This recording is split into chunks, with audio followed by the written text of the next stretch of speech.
Alien bully grabbed the human boy's bag. 5 seconds later, he regretted everything. Sector HFY, Part 1. The bully's hand closed around the strap of the boy's bag, and the entire courtyard went silent for exactly 5 seconds before it exploded into laughter. "What is this?" the alien sneered, holding the worn canvas bag up like a dead animal. "Does the Death Worlder carry rocks in here? Or maybe dirt from his primitive little farm planet?" His name was Threxa Vol, son of a fleet admiral, and he stood a full head taller than every human who had ever walked through the gates of Carveth Military Command Academy. Blue-plated skin, 4 eyes arranged in a diamond across his face, and a voice that carried across the courtyard like a weapon of its own. Behind him, 300 cadets from 40 different species watched and laughed, because laughing at humans was the oldest tradition at Carveth, older than the academy itself. The human boy did not laugh. He did not look afraid either.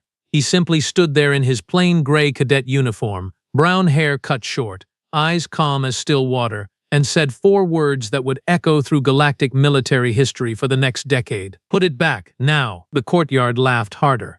Threxa laughed hardest of all. "Or what," he said, swinging the bag by its strap. "You will cry to your Earth mommy? Your species barely survived its own homeworld. You have no fleet, no empire, no history worth mentioning. You are here because of a diversity quota, little Death Worlder, and everyone knows it." The boy's name was Ethan Cole, 18 years old. Quiet, unremarkable, according to every alien instructor who had glanced at his file. Average test scores, deliberately average. Average physical assessments, deliberately average. He had walked through the academy gates that morning with nothing but this one bag and a look on his face like a man walking into a room he had already memorized every exit of. Carveth Military Command Academy had stood for 3 centuries as the single most prestigious training ground in the entire coalition, a place where the sons and daughters of admirals, senators, and warlords learned to command fleets that stretched across 100 star systems. Humanity had only been granted a handful of seats within its walls, a token gesture from a coalition council that still privately debated whether humans deserved a place among the stars at all. Every human who arrived at Carveth understood the unspoken rule before they ever set foot on the grounds. Survive the mockery, keep your head down, and never ever draw attention to yourself. Ethan had broken that rule in under 2 minutes. He took 1 step forward. Threxa's laughter faltered for half a second, though he would never admit it later. Something about the way the boy moved. Not aggressive, not defensive, just precise, like a machine calculating angles. 5 seconds, Ethan said quietly.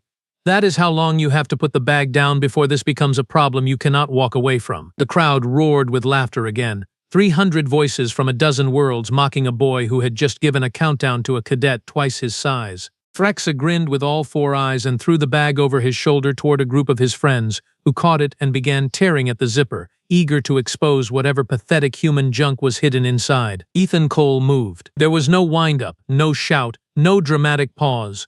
One moment he stood still, the next he had crossed 6 meters of open ground and driven his palm into Threxa's throat hard enough to lift the alien off his feet. Threxa hit the ground gasping, 4 eyes wide, with something the aliens of Carveth had never associated with humans before. Genuine fear. The cadet holding the bag turned just in time to receive an elbow across the jaw that dropped him instantly. A second cadet lunged from the side, and Ethan caught his wrist mid-strike, twisted it at an angle that should have been impossible for a body that size to generate that much torque, and used the alien's own momentum to throw him into a stone pillar. The third cadet simply stopped moving, bag still clutched in his hands, staring at Ethan like he had just watched a rabbit turn into a wolf. 5 seconds. Exactly 5 seconds, and 3 of Carveth's top combat cadets were on the ground. The courtyard had gone completely, utterly silent. Ethan walked forward, took the bag gently from the frozen cadet's hands, and slung it back over his shoulder. He looked down at Threxa, who was still choking on the ground, 4 eyes streaming with pain and disbelief. "I asked nicely," Ethan said. "Next time I will not." He turned and walked away without looking back, leaving 300 cadets standing in stunned silence and 1 fleet admiral's son gasping for air on the cold stone ground. Nobody laughed after that. A Vestrali exchange cadet named Priya Anand, one of the few non-human students who had ever bothered to speak to Ethan during orientation week, pushed through the frozen crowd and knelt beside him as he walked past. She was small for her species, feathered along the jaw, with sharp, intelligent eyes that missed very little. "You just put the fleet admiral's son in the medical wing," she whispered, matching his pace. Do you understand what you just did? I understand exactly what I did, Ethan said. They're going to come after you. All of them. Threxa has friends in every combat house on this campus. Ethan glanced at her, and for just a moment something almost gentle crossed his face. Then they should bring more than 5. Priya stared at him like she was seeing a completely different person than the quiet human who had shared half a ration bar with her 3 days earlier and never said more than 20 words. She had assumed, like everyone else, that the humans of Carveth were exactly what the coalition propaganda claimed. Fragile, desperate, grateful simply to be tolerated. She was beginning to understand how wrong that assumption had been. Word of what happened in the courtyard spread through Carveth Academy faster than any official announcement ever could. By the time evening mess began, every cadet in every hall was whispering the same question. Who was Ethan Cole, and why did a supposedly average human cadet just dismantle 3 combat specialists in 5 seconds without breaking a sweat? In the administrative tower overlooking the academy, Commandant Vareth Zul stood at his window watching the security footage loop for the 11th time. He was an old Dralic, silver-scaled and battle-scarred, one of the few instructors at Carveth who had actually served in real combat instead of simulations. He rewound the footage again, studying the angle of the elbow strike, the precision of the wrist lock, the complete absence of wasted motion. This is not cadet training, Vareth said quietly to the officer beside him. This is operator training, special forces level. I have seen this exact throat strike before, decades ago, in a classified briefing I was never supposed to see. Sir, he is 18 years old. His file says he grew up on a farming settlement in Nebraska. No military background, no prior training records. Vareth turned from the window, 4 decades of combat experience narrowing behind his eyes. Then someone falsified that file. Pull everything you have on Ethan Cole, every record, every transfer document, every signature. I want to know who cleared him for enrollment, and I want to know tonight. The officer, a young coalition lieutenant named Pharaoh, hesitated before pulling up the enrollment record on the nearest terminal. His fingers moved across the interface, and almost immediately his expression shifted from professional calm to visible confusion. Sir, the enrollment authorization did not come through the Academic Council. It came through a direct override from Earth Central Command, signed by a name that isn't returning any results in the coalition database at all. The clearance code is eating my search queries.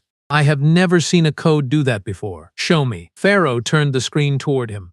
A single line of text sat beneath a wall of failed search attempts. Authorization classification exceeds access level. Query logged. Query reported. Vareth Zul felt something cold settle in his chest, a sensation he had not experienced since the border wars 3 decades earlier. Reported to whom, Lieutenant? I don't know, sir. But whoever it was reported to, they will know within the hour that we asked. Vareth closed his eyes briefly, weighing decades of instinct against the impossible footage looping silently on the wall behind him. Whatever Ethan Cole actually was, someone with authority far beyond anything at Carveth had gone to enormous lengths to make sure his file looked ordinary. Nobody protected an ordinary farm boy from Nebraska with clearance codes that made coalition intelligence systems throw up warnings and vanish. Bring him to me, Vareth said quietly. Now. Before Fleet Admiral Vol hears about his son and decides to handle this through the council instead of through me. 2 floors below, Ethan sat alone in his dormitory room, bag resting on the bed beside him unopened. He had not touched it since the courtyard. His roommate, a nervous Ferengi student named Doss, kept glancing at him from across the room like he was sharing space with a sleeping predator. You broke Threxa's collarbone, Doss finally said. His father is Fleet Admiral Vol. Do you understand what that means? He commands the 3rd Battle Fleet. He can end your entire career with one message. I know who his father is, Ethan said, not looking up. Then why did you do it? You could have just let them take the bag. It's just a bag. Ethan finally looked over, and for the first time Doss saw something behind those calm brown eyes that made him want to leave the room entirely. It's not just a bag, Ethan said quietly. Doss opened his mouth to ask another question, then closed it again, some ancient survival instinct telling him that pressing further was a very bad idea. He had roomed with Ethan Cole for 3 months. Quiet meals, polite conversation, a human who kept his bunk perfectly organized and never once complained about the constant jokes from other cadets in the mess hall. Doss had assumed that quiet meant weak. Sitting across from him now, watching the calm way Ethan stared at the sealed bag like it was an old friend he had not seen in years, Doss understood for the first time that quiet could mean something else entirely. Are you even really a cadet? Doss finally asked. Or is this whole academy thing some kind of cover? Ethan almost smiled.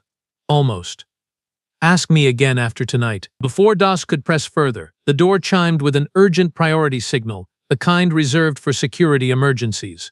2 armed academy guards stood in the hallway, weapons lowered but hands ready. Cadet Cole, the commandant requires your immediate presence, and you are ordered to bring your personal bag with you. Ethan stood, slung the bag over his shoulder, and walked toward the door without a trace of hesitation, as if he had been expecting this exact moment since the second he stepped off the transport shuttle that morning. The walk through Carveth's central corridor felt different this time.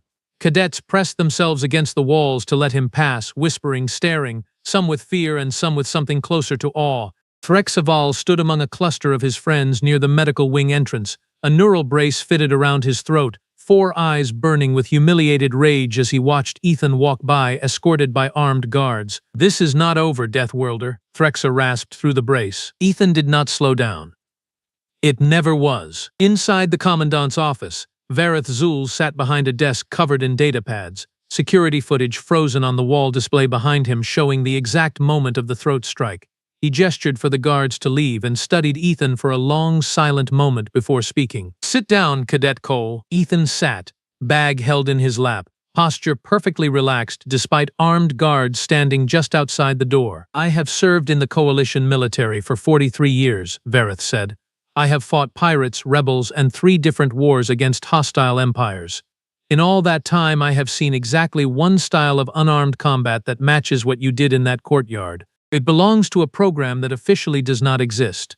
A human program, classified above my clearance level, and my clearance level is higher than most fleet admirals." He leaned forward, silver scales catching the harsh office light. "Open the bag, Cadet Cole." For the first time since the confrontation, something flickered across Ethan's calm expression. Not fear, something closer to resignation, like a man finally setting down a weight he had carried a very long way. He unzipped the bag slowly, and Vareth Zul, 43 years of combat experience behind him, felt his blood run cold at what was resting inside. Not clothing, not books.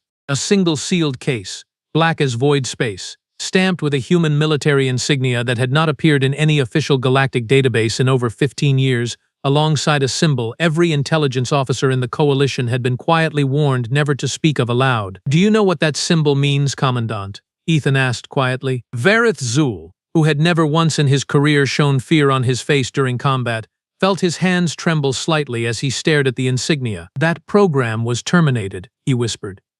15 years ago. Officially, every operative was decommissioned or killed in the collapse. Ethan Cole met his eyes without blinking. "Not all of us." The lights in the office flickered once, and somewhere deep in the Academy's central server, an automated alert triggered a signal that had not activated in over a decade, racing outward across classified channels toward a fleet command station that officially did not exist either. On the far side of the Academy, in a private medical suite, Threxaval sat upright against his pillows despite his doctor's protests. Neural brace still fitted around his throat, watching the same alert scroll across a secure channel his father's rank gave him access to. His 4 eyes widened as he read the classification header attached to the signal racing outward from Carveth's servers. "Father!" He rasped into his comm unit the moment the channel connected. "You need to see this.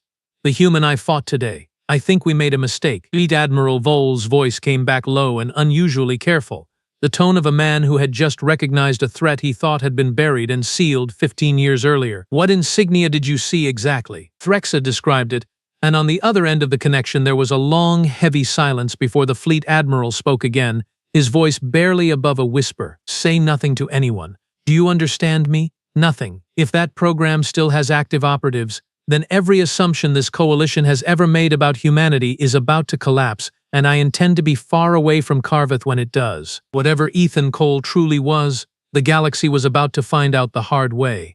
"Not all of us," Ethan repeated, and the words hung in the office like a blade waiting to fall. Vareth Zul stared at the sealed case for a long moment, then reached toward it before stopping himself, hand hovering inches from the black surface. "This case is keyed to biometric authorization. Yours, I assume." "Yours too, Commandant. Since 3 minutes ago." Vareth's eyes narrowed.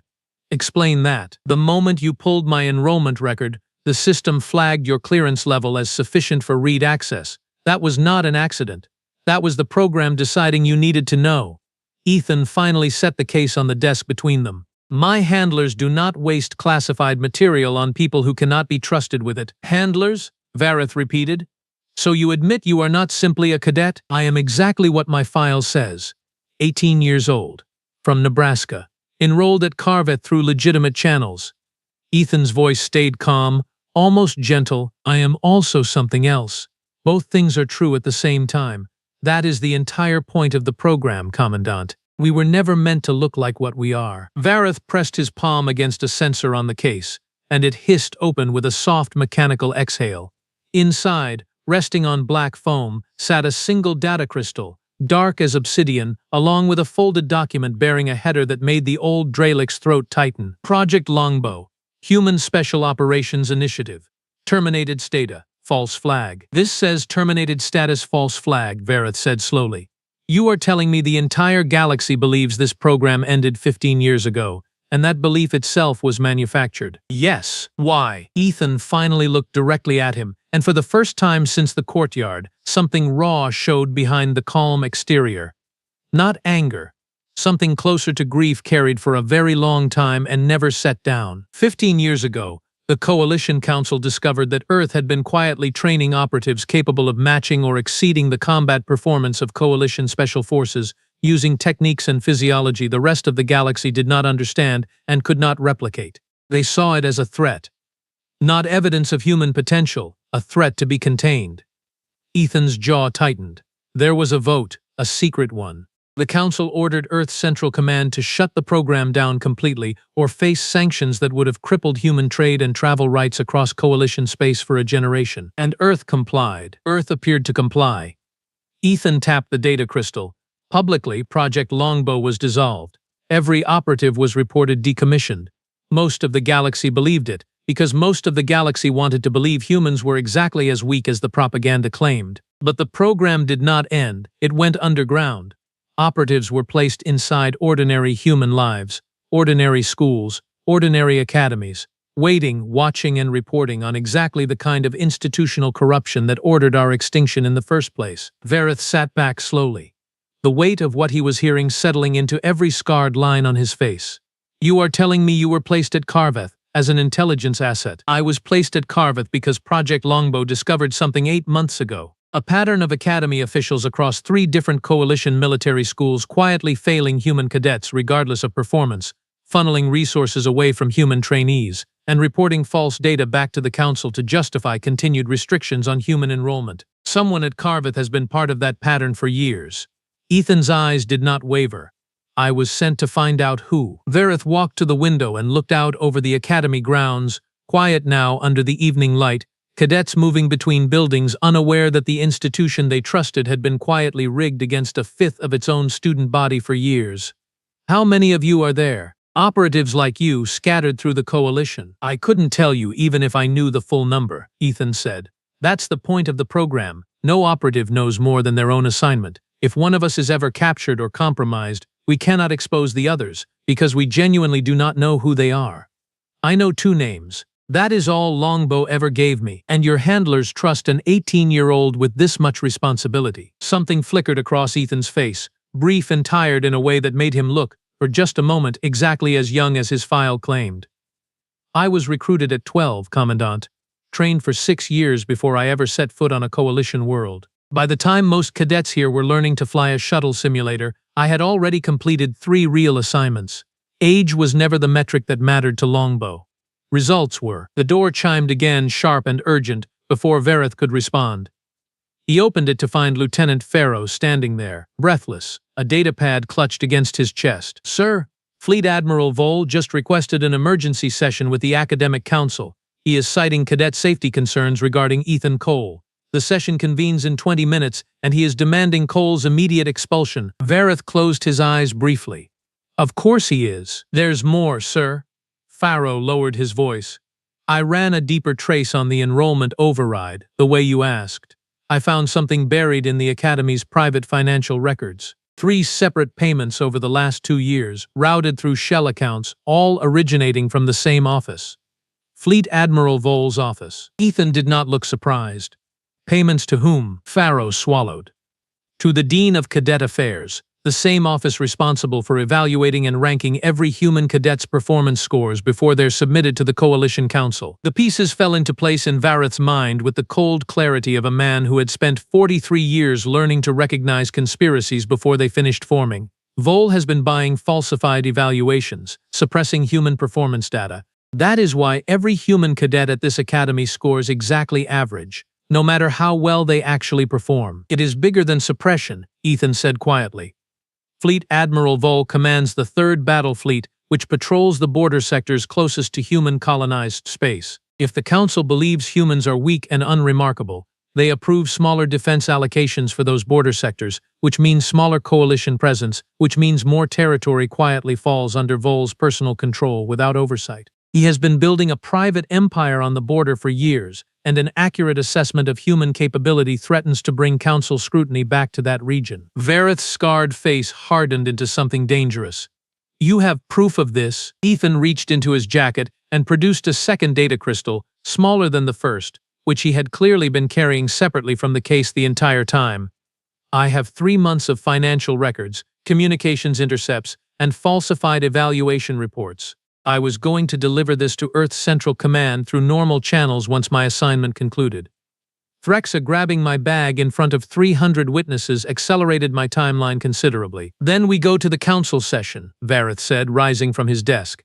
Now, before Vol can spin his son's injuries into a narrative that gets you expelled before any of this evidence sees daylight, the academic council chamber sat at the top of Carveth's central tower, a circular room ringed with representatives from every major coalition species, silver light pouring down from a domed ceiling built to resemble open stars. Fleet Admiral Vol stood at the center podium when Vareth and Ethan entered, his uniform immaculate, his voice already mid-speech, painting a picture of a dangerous, unstable human cadet who had brutally assaulted 3 students without provocation. This is exactly the concern many of us have voiced for years, Vol was saying, gesturing toward Ethan as he entered. Deathworlders raised on the most violent planet in known space, admitted into our most prestigious institution on the basis of quotas rather than merit, now demonstrating precisely the volatility we warned about. My son required medical treatment. 2 other cadets suffered injuries. I am asking this council to expel Cadet Cole immediately and reconsider human enrollment policy at Carveth entirely. Several council members murmured agreement.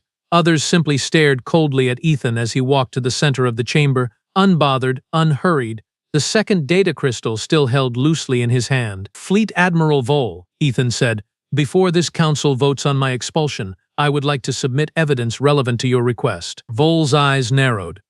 This is not your forum, cadet. It is exactly his forum, Vareth said, stepping forward beside him. As commandant of this academy, I am formally requesting the council review evidence of academic fraud, falsified evaluation records, and unauthorized financial transactions connected to human cadet assessments at Carveth. The chamber went utterly silent. Ethan inserted the crystal into the central display terminal, and the dome above them filled with scrolling financial records, encrypted communications now decrypted and displayed in stark clarity, and evaluation reports showing the deliberate, systematic downgrading of every human cadet's combat and academic scores over the past 2 years, regardless of actual performance.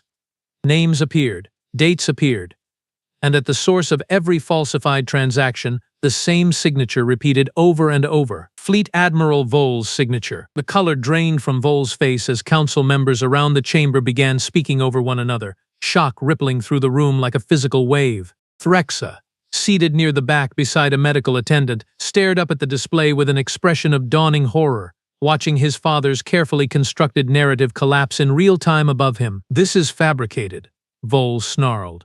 But his voice cracked on the word, and every representative in the chamber heard it crack. It is not fabricated, Ethan said calmly. It is exactly what your office has been doing for 2 years to justify reduced coalition oversight along the border sectors your fleet controls. Every human cadet who scored average at this academy actually scored in the top percentile of their evaluations. You buried that data because an accurate picture of human capability threatens the council attention your private operations along the border cannot survive. You cannot possibly know that, Vol said, backing toward the chamber doors, his composure finally shattering completely. I know it, Ethan said, because Project Longbow does not decommission its operatives, Admiral. It reassigns them, and 3 of us have been watching your border operations for the last 18 months. The chamber erupted.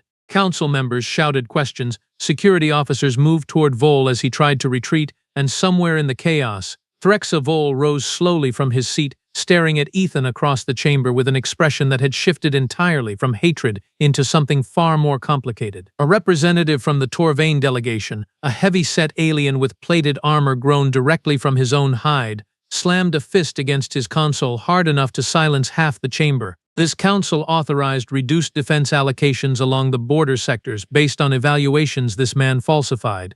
Do you understand what that means? We may have left our own colonies exposed based on lies told to protect one admiral's private ambitions. That is precisely what it means, Vareth said grimly, which is why I am also requesting an immediate audit of every defense allocation decision tied to Fleet Admiral Vol's reports over the last 2 years. Vol's composure cracked entirely at that, his voice rising into something close to panic. You would destabilize the entire border command structure over the word of one Deathworlder cadet and a data crystal that could have been fabricated by anyone with the right access. The access required to fabricate this data belongs to exactly 3 offices in this coalition, Ethan said calmly, and only one of them has a documented financial motive. I would be careful continuing to argue that point in front of this many witnesses, Admiral. Vareth Zul stepped forward, raising his voice above the noise until the chamber gradually quieted.